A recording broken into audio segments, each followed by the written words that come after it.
Tignan natin yung water stain sa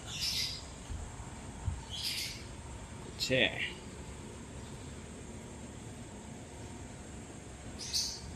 Ito yan, kasama natin yan. Malupit. Hindi na basta natatanggal.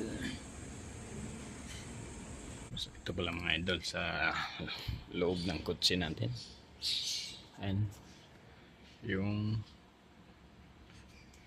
watermark, pagkahirap tanggalin. Ayan. So tirahin na natin. So ito yung pangtanggal natin. Mamaya pakita ko sa inyo kung anong klase ito, pero kinover lang muna natin.